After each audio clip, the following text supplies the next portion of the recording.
오늘 우리에게 주시는 하나님의 말씀은 열왕기상 4장 25절에서 31절, 구약 517쪽입니다.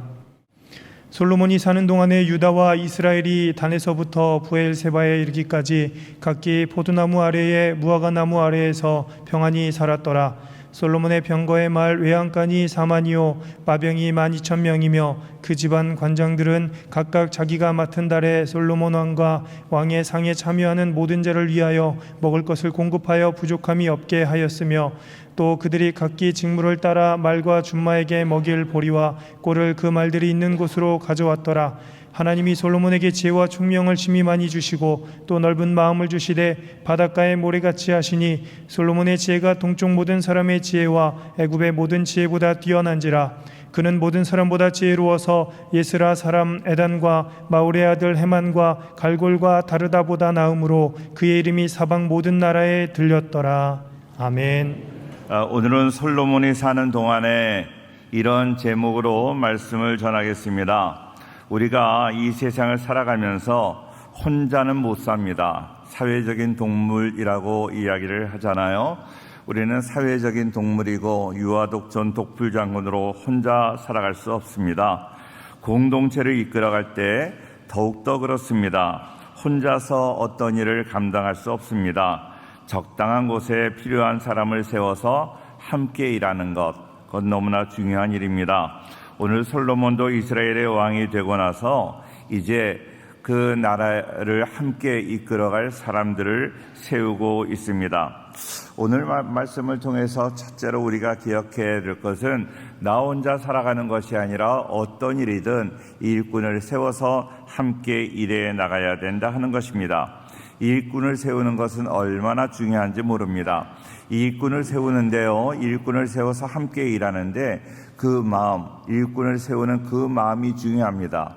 그런데 그 마음이 이렇게 왜곡되어 있거나 굴곡된 마음을 가지고 있다면 일꾼을 세운다 할지라도 하나님의 귀한 역사를 경험할 수가 없는 것입니다. 2절과 3절 말씀을 보겠습니다. 그의 신하들은 이러하니라. 사독의 아들 아사리야는 제사장이요. 3절 말씀 같이 보겠습니다. 시작. 시사의 아들 엘리호렙과 아이야는 서기관이요 아일루스의 아들 여호사밧은 사관이요. 자, 이름은 우리가 이렇게 생소해서 잘 기억하기가 어렵고, 제사장을 세웁니다. 제사장은 종교 지도자이고요. 서기관을 세웁니다. 서기관은 행정관을 말합니다. 사관이라는 말이 있어요. 사관은 역사 기록관입니다. 솔로몬 시대에 무관보다 문관이 서열이 높았습니다. 종교 지도자 그리고 문관, 무관 순으로 행정 내각이 조직이 되었습니다. 4절 말씀을 보니까 여호야다의 아들 브나야는 군사령관이요, 그렇게 나옵니다. 그러니까 그 다음에 군사령관, 무관을 세웠다 하는 말씀입니다. 그런데 5절 말씀을 계속 보겠습니다. 5절에 뭐 특이한 부분이 있나 한번 우리가 더 자세히 읽도록 하겠습니다. 시작. 나단의 아들 아사리야는 지방 관장의 두령이요 나단의 아들 사붓은 제사장이니 왕의 벗이요. 자, 5절 말씀을 보니까 나단의 아들 아사리야는 지방 관장의 두령이요, 우두말이라는 거죠. 나단의 아들 사붓은 제사장이니 왕의 벗이요 그랬어요. 어떤 느낌이 드시나요? 솔로몬이 일꾼을 세우는데 그 사람들의 면면을 보니까 그 솔로몬의 최측근이거나 측근의 자녀들이 있다 하는 것입니다. 다시 말하면 솔로몬은요, 자기 주변에 자기와 가까운 사람들만 포진을 시켰다 하는 거예요. 왜냐하면 그의 왕권이 아직 불안하기 때문입니다. 솔로몬이 왕위에 오르기 전에 그의 형 아도니아가 왕으로 이렇게 옹립이 된 그런 경험을 가지고 있습니다. 아도니아를 왕으로 옹립하고자 한 사람들, 요압과 아비아달 중심한 세력이었는데 아도니아와 요압과 아비아달을 다 제거했습니다. 그러니까 왕이 되고 나면 언제나 그래요. 언제나 이 부정한 세력은 다 제거한다, 청산한다, 과거를 청산한다, 그렇게 개혁을 한다 하는 이름으로, 개혁이라는 이름으로 이전에 그런 자기를 반대했던 세력이나 자기와 먼 사람들을 제거하는 일들이 통상적인 일인데 솔로몬도 왕이 되고 난 다음에 그랬다 하는 것입니다. 많은 자기를 반대하는 사람을 다 제거했음에도 불구하고 아직도 불안한 것입니다. 그래서 자기 측근들로 내각을 구성하였습니다. 이런 내각 구성이 조금 마음에 아쉬움이 있습니다. 다윗과 비교해 보면 차이가 많이 있다는 것입니다. 다윗은 어떻습니까? 왕이 되고 난 다음에 사울의 손자였던 무비보셋을 자기의 식탁에 항상 초대해서 함께 식사를 하게 하였습니다. 원수의 손자인데 원수의 손자가 자기를 어떻게 해야 할 수도 있을 텐데 그러나 그 걱정하지 않고 정말로 하나님의 마음, 하나님이 주시는 그 사랑의 마음으로 그를 초대해서 그에게 사랑을 베풀었습니다. 그리고 압살롬의 반란을 일으켰을 때 군대 장관을 맡았던 아마사라는 사람을 이제 그 반역이 진정되고 난 다음에 자기 진영으로 불러서 그를 자기 진영의 군대 장관으로 삼기도 하였습니다. 자, 인사를 통해서 백성들에게 나는 이런 사람이다, 이런 마음을 가지고 나라를 잘 다스리기를 원한다 하는 것을 보여줄 수 있습니다. 그러나 솔로몬은 자기와 가까운 사람들만 이렇게 측근에 세웠습니다. 그러므로 그가 나라를 어떻게 다스리겠다 하는 것을 우리는 그 사건을 통해서 알 수 있게 되는 것입니다. 뿐만 아니라 오늘 7절 말씀을 보면 7절에 솔로몬이 또 온 이스라엘의 12지방 관장을 두매 그 사람들이 왕과 왕실을 위하여 양식을 공급하되 각기 1년에 한 달씩 양식을 공급하였으니 그랬습니다. 조금 말이 어려울 수 있어요. 그러니까 이스라엘을 12부분으로 이렇게 나누었습니다. 12로 나누었습니다. 12권역으로 나누어서 한 달씩 돌아가면서 예루살렘과 이 중앙 정권을 위해서 양식을 공급하게 했다 하는 것입니다. 돌아가면서 1년에 한 달씩 그렇게 양식을 공급하게 했으니까 얼핏 보면 그것이 정말로 공평한 일같이 보였습니다. 그런데 이것은 하나님의 정치 체제의 정면으로 반하는 일입니다. 하나님께서는 지방이나 중앙을 분리하지 않았습니다. 원래 하나님이 이스라엘 백성들에게 가나안 땅을 주시고 12지파로 그 땅을 나누셨습니다. 그리고 왕을 두지 않았습니다. 지파별로 다스리게 했습니다. 지파마다 레위 지파를 중요한 도시에 두고 그 레위 지파가 제사도 집전을 하고 백성을 위한 재판도 하고 신앙 교육도 하도록 하였습니다. 그런데 솔로몬 이후의 지방은 중앙거리에 먹을거리를 공급하는 하급기관으로 전락하게 되었습니다. 자, 더 문제는 뭔가 하면 중앙에 먹을 것을 바치는 지파들을 보면 11지파가 다 들어있는데 11지파가 들어있는데 유다 지파만 빠져 있습니다. 유다 지파는 예루살렘을 중심으로 하는 지파입니다. 먹을거리를 받기만 했지만 바치지 않도록 거기에서 그렇게 그들이 이렇게 곡물을 자기네들이 다 내어서 십시일반 내어서 이렇게 중앙에 바치게 하는 일에 빠졌다는 것입니다. 왜냐하면 다윗이 유다 지파였고 솔로몬이 유다 지파였습니다. 솔로몬 왕이 자기 지파에 혜택을 준 것입니다. 인지상정이지요. 그런데 노골적인 이런 혜택은 분열의 소지가 있게 된 것입니다. 솔로몬이 사람을 세우는 것 그리고 일을 하는 것 처음부터 문제가 자꾸 생기기 시작을 하는 거예요. 분열의 소지가 있는 거예요. 하나님이 원하지 않는 그런 모습들, 왜 저럴까 하는 모습이 보여지는 것입니다. 솔로몬이 기브온에서 일천 번제를 드리고 꿈에 나타나신 하나님께 이렇게 이야기를 했습니다. 저에게 듣는 마음을 허락하여 주옵소서. 내가 지혜가 부족합니다. 듣는 마음을 달라고 하나님께 구했습니다. 하나님은 너무나 기쁘셨어요. 야, 네가 지혜를 구하는구나 하고 좋아하셨습니다. 하나님께서는 듣는 마음을 지혜라고 그렇게 이해를 하셨습니다. 그런데 그렇게 지혜를 구하고 하나님이 기뻐하셨던 솔로몬이 얼마 되지 않았는데 이렇게 우둔해지고 있습니다. 왜 그랬을까요? 그는 하나님께 지혜를 얻기는 했지만 그의 마음속에는 하나님의 말씀이 없었어요. 그리고 하나님과만 교제하고 하나님께 이런 은혜를 받았으니까 내 마음대로 해도 된다. 그래서 백성들과 소통하지 않았습니다. 하나님께 지혜를 받았다면 그 지혜를 사람과의 관계 속에서 사용해야 되는데 그러지 않았다 하는 것입니다. 솔로몬이 죽은 이후에 솔로몬의 아들 르호보암과 북이스라엘의 여로보암이 나누어질 때 한 지파, 유다 지파 그리고 베냐민까지 포함이 됐지만 그 유다 사람들이라고 생각할 수 있습니다. 11대 1로 나누어져서 이렇게 나라가 갈라지게 되었습니다. 중앙을 위해서 먹을거리를 공급하던 지파들 이미 이때부터 마음의 불만을 가지고 이제 나라가 나누어질 때 이렇게 11대 1로 나누어지게 되었습니다.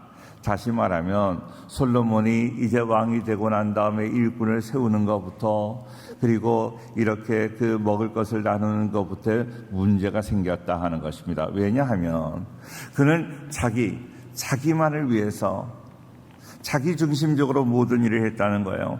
우리 성도님들 이 세상을 살아갈 때 직장 생활을 하든 어디에서 무슨 생활을 하든 나 중심일 수밖에 없지만 그러나 객관적으로 더 믿는 우리들은 하나님 말씀 안에 살아가야 되는데 솔로몬은 그러지 못했다 하는 것입니다. 여기에서부터 문제가 생기는 거예요. 우리 사랑하는 성도님들, 어떤 일을 하든지 내 중심이 아니라 말씀 중심으로, 신앙 중심으로, 하나님 중심으로 결정하는, 그리고 그렇게 살아가는 우리 모든 성도가 되기를 주의 이름으로 축원합니다. 두 번째로 평안을 누려야 됩니다. 평안은 좋은 것이잖아요. 그런데 평안을 누리는데 평안에 대해서 제가 여러 가지가 있다고 말씀드렸어요. 정말로 하나님이 원하시는 참된 평안을 누려야 됩니다. 25절 말씀을 같이 보겠습니다. 25절 다 같이 읽어요. 시작. 솔로몬이 사는 동안에 유다와 이스라엘이 단에서부터 브엘세바에 이르기까지 각기 포도나무 아래와 무화과 나무 아래에서 평안히 살았더라. 자, 그렇습니다. 각기 포도나무 아래와 무화과 나무 아래에서 평안히 살았더라. 너무나 아름다운 말이잖아요. 우리가 평안히 살기를 원하잖아요. 평안하기 위해서 이렇게 노후를 준비하기 위해서 우리가 돈도 많이 저금을 하고 건강을 위해서도 노력하고 그러잖아요. 그 궁극적인 목적은 나중에 우리가 평안하기 위해서예요. 그런데 오늘 25절의 말씀은 이스라엘 백성들이 평안히 살았더라 그랬어요. 우리가 다 원하는 것입니다. 솔로몬은 이스라엘 왕국을 최고의 번성을 하는 그런 나라로 만들었습니다. 태평성대를 누렸습니다. 백성들의 숫자는 날로 증가하게 되었습니다. 먹고 마시는 것에 부족함이 없고 풍요로웠습니다. 솔로몬이 통치하는 영토는 북쪽의 단에서부터 남쪽의 브엘세바까지 이르게 되었습니다. 날마다 나라가 확장되었다, 번영하게 되었다, 부족함이 없었다, 먹고 사는데 정말로 부족함이 없었다. 역대하 9장 26절에도 솔로몬이 유브라데 강에서부터 블레셋 땅 애굽 지경까지 모든 왕을 다스렸다고 이야기를 했습니다. 주변의 모든 나라가 다 그 솔로몬에게 속국이 되었습니다. 조공을 바쳤습니다. 아브라함이 하나님께 약속받은 그 땅을 솔로몬 때에야 다 차지하게 된 것 같은 그럴 정도로 정말로 나라가 많이 확장되었습니다. 창세기 15장에 아브라함에게 하나님이 약속하신 말씀이 나옵니다. 18절 말씀을 같이 보겠습니다. 다 같이 시작. 그날에 여호와께서 아브람과 더불어 언약을 세워 이르시되 내가 이 땅을 애굽 강에서부터 그 큰 강 유브라데까지 내 자손에게 주노니. 자, 하나님의 약속은 분명히 이루어지는데 솔로몬 때 이루어졌다는 거예요. 얼마나 좋은 이야기예요. 솔로몬 왕국은 날로 부강해져 갔습니다. 솔로몬 왕궁에서 하루 동안 먹는 그 어떤 음식 양이 밀가루가 30석, 굵은 밀가루가 60석, 그 소 30마리, 양 100마리였습니다. 양 100마리를 하루 동안 먹었어요. 놀라지도 않네요. 소 30마리를 하루 동안 먹었어요. 하루 동안, 하루 동안 먹었다고요. 좀 놀라 보세요. 그만큼 신하들이 많았어요. 왕궁 관리자가 많았습니다. 영토가 넓어지고 할 일과 일할 사람이 많았다는 것이에요. 그렇게 부유했다. 부족한 것이 없었다. 포도나무와 무화과 나무 아래서 살았다는 것은 그만큼 풍요와 번영과 평화 속에 거한다는 것입니다. 그래서 솔로몬의 이 평화를 사람들이 다 부러워했습니다. 그렇게 되기를 원했습니다. 26절에 솔로몬의 병거의 말 외양간이 4만이요.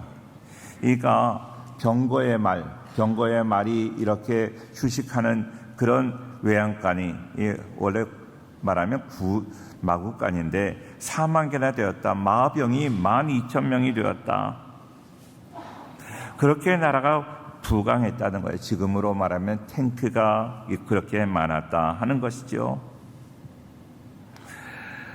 날마다 번영하는 것밖에 없었습니다. 부족한 것이 없었습니다. 하나님의 지혜를 받아서 나라를 다스렸기 때문에 이스라엘에는 부족한 것이 없었고 빈틈이 없었습니다. 다방면의 조직이 잘 되고 체계가 잡혀가고 구국강병을 이룰 수 있었습니다. 애국과 바벨론의 학문과 문화가 발전한 곳이었지만 그러나 그것보다 더 학문과 문화가 발전된 나라가 바로 이스라엘이었습니다. 솔로몬의 지혜는 이 세상에 널리 퍼져 있었습니다. 너무 넓고 포괄적이고 인문과학, 자연과학, 그리고 초목에서 미물에 지나지 않은 생물에까지 넓은 학문을 가지고 있었습니다. 문학과 과학과 예술까지도 능통했습니다. 솔로몬이 쓴 잠언이 3,000수가 넘었다고 해요.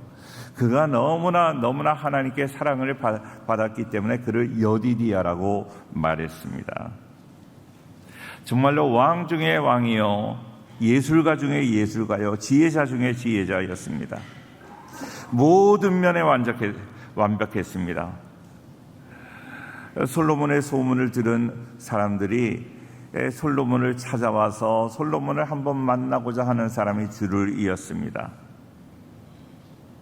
솔로몬은 인간적으로 너무나 완벽한 왕이었습니다. 평안한 나라를 이루고 있었습니다. 정치가 안정되고 군사력이 강대했고 영토는 확장되었고 경제는 활력이 넘쳤고 문화는 융승했고 이보다 더 완벽한 나라는 없습니다. 겉으로 보기에 너무나 완벽한 나라였습니다. 그 나라를 다 부러워했습니다. 우리도 저렇게 되기를 원한다 하는 마음이 있었어요. 제가 어려서 초등학교 다닐 때 제가 초등학교 다닐 때 저희 동네가 어떤 동네인가 하면 미군 부대가 바로 옆에 있어요. 학교를 끝나고 이렇게 집에 갈 때 보면 미군이 길에 다녀요. 미군이 얼마나 멋있게 생겼는지 몰라요. 근데 어디서 그런 노래를 배워가지고 헬로 초콜릿 기쁨이 그러면 초콜릿 하나 탁 주는 거예요. 2절 노래가 헬로 추인껌 기쁨이 그러면 씹던 껌을 뱉어주는 건 아니고 미국 돈을 주는 거야. 1센트 주는 거야. 1센트가 얼마쯤 되나요? 1센트 주면 그게 얼마나 그리고 신세 한탄을 해요. 얼마나 복이 없으면 어쩌다가 이렇게 한국에 태어났나, 미국에 태어날 걸, 이런 생각을 저는 안 한 것 같아요. 그 당시에 많은 사람들은 이스라엘에 태어났으면 좋겠다 하는 생각을 가지고 있었어요. 그런데 겉으로 보는 것이 중요한 것 아니에요. 그런데 실상은 그렇게 겉으로는 너무나 화려하고 모든 것이 완벽한 것 같았지만 백성들은 고욕과 무거운 멍에를 지고 있었다는 것입니다. 솔로몬이 죽고 난 다음에 르호보암이라는 그 아들에게 백성들이 하소연을 하고 있습니다. 열왕기상 12장 4절 말씀이 나오는데요. 같이 읽겠습니다. 시작.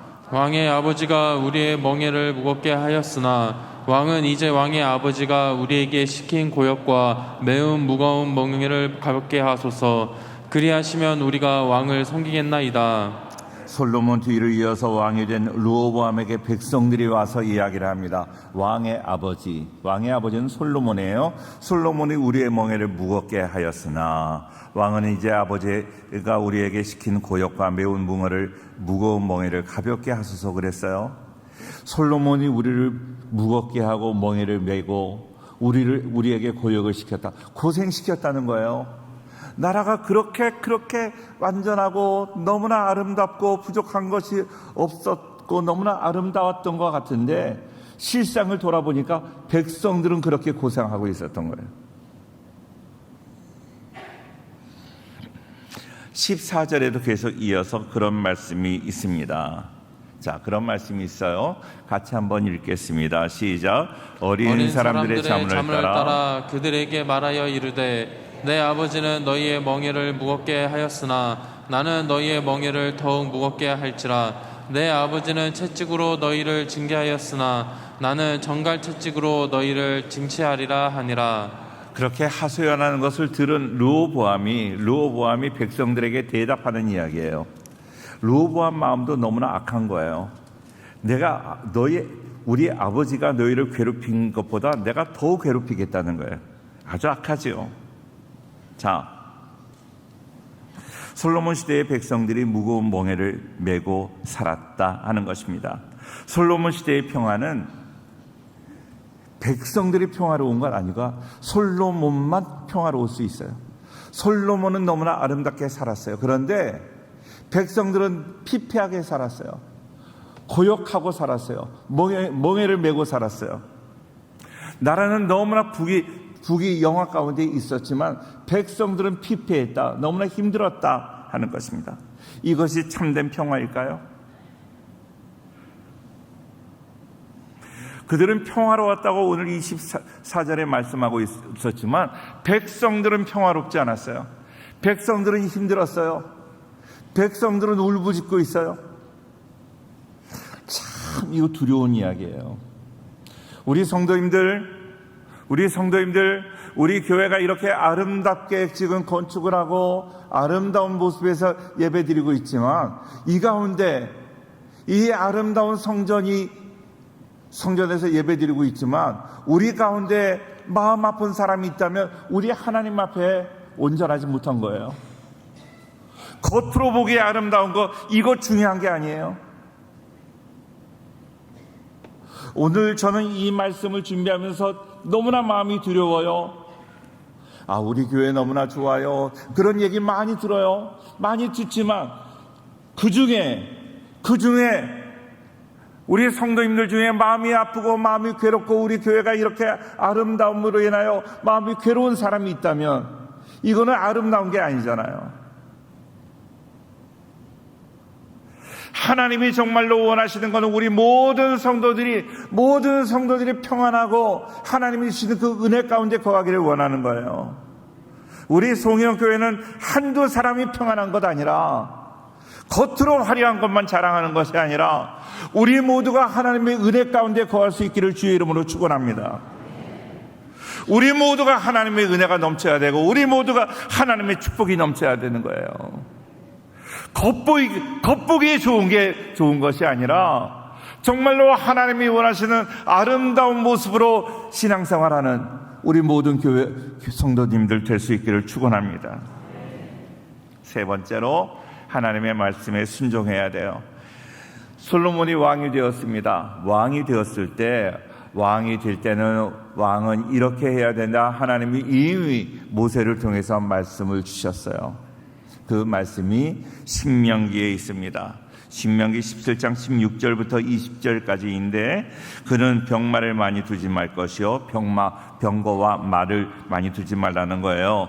병마를 많이 얻으려고 그 백성을 애굽으로 돌아가게 하지 말 것이니 이는 여호와께서 너희에게 이르시기를 너희가 이후에는 그 길로 다시 돌아가지 말 것이라 하셨음이며 그에게 아내를 많이 두어 그 마음이 복되게 하지 말 것이며 자기를 위하여 은금을 많이 쌓지 말 것이니라. 그가 왕위에 오르거든 이 율법서의 등사본을 레위 사람 제사장 앞에서 책에 기록하여 평생에 자기 옆에 두어 읽어 그의 하나님 여호와 경외하기를 배우며 이 율법의 모든 말과 이 규례를 지켜 행할 것이라. 20절 말씀 같이 보겠습니다. 시작. 그리하면 그의 마음이 그의 형제 위에 교만하지 아니하고 이 명령에서 떠나 좌로나 우로나 치우치지 아니하리니 이스라엘 중에서 그와 그의 자손이 왕위에 있는 날이 장구하리라. 하나님께서 왕이 될 사람에게 해야 될 일, 또 하지 말아야 될 일을 말씀하셨습니다. 역대하 9장 28절에 솔로몬을 위하여 애국과 각국에서 말들을 가져왔더라. 오늘 말씀해 보니까요, 말을 많이 두지 말라 그랬잖아요. 병말을 많이 두지 말라, 병거를 두지 말라, 애굽으로 내려가지 말라, 말을 가져오기 위해서 애굽에 가지 말라고 그랬는데 정반대로 살고 있는 거예요. 애굽과 각국에서 말들을 가져왔더라. 애굽에 내려가지 말라 그랬는데 애굽에 가지 말라고 한 그 나라를 가는 거예요. 왜? 말을 가지러 가는 거예요. 솔로몬은 신하들을 애굽으로 보낼 말들을 많이 가져왔습니다. 이스라엘 왕은 말을 늘리지 말아야 합니다. 지난 주간에 제가 그런 말씀드렸잖아요. 다윗이 전쟁에서 전리품으로 많은 말들을 전리품으로 얻게 되었어요. 그런데 기본적인 말만 제외하고는 어떻게 했다고요? 말의 발에서 힘줄을 끊어버렸어요. 나는 말을 의지하지 않겠습니다. 나는 하나님을 의지하겠습니다 하는 의미로 그는 말의 힘줄을 다 끊어버렸어요. 말이 쓸모가 없게 되어버렸어요. 왜? 나는 말을 의지하지 않습니다. 그런데 솔로몬은 말을 많이 갖기 위해서 애굽으로 신하들을 보냈어요. 열왕기상 11장 1절부터 3절까지 있는 말씀은 제가 읽기 싫어요. 읽기 싫어도 우리 성도님들이 읽으면 더 안 될 것 같아서, 그래도 제가 읽는 게 나을 것 같아서 제가 읽겠습니다. 솔로몬 왕이 바로의 딸 외에 이방의 많은 여인을 사랑하였으니 곧 모압과 암몬과 에돔과 시돈과 헷 여인이라. 여호와께서 일찍이 이 여러 백성에 대하여 이스라엘 자손에게 말씀하시기를 너희는 그들과 서로 통혼하지 말며 그들도 너희와 서로 통혼하지 하지 말라. 그들이 반드시 너희 마음을 돌려 그들의 신들을 따르게 하리라 하셨으나 솔로몬이 그들을 사랑하였더라. 1부부터 2부 예배는 3절을 읽게 했는데 3절은 더 기가 막혀서 제가 읽어야 되겠어요. 왕은 후궁이 700명이요 첩이 300명이라 그의 여인들이 왕의 마음을 돌이키게 하였더라. 기가 막히잖아요. 부인을 많이 두지 말라. 너희가 미혹될까 함이라. 하나님께서 말씀하셨는데 부인을 많이 두는 거야.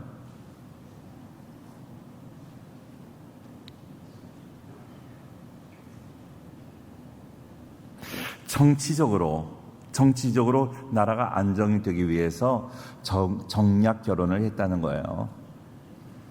여러 나라 그 공주들을 데리고 왔어요.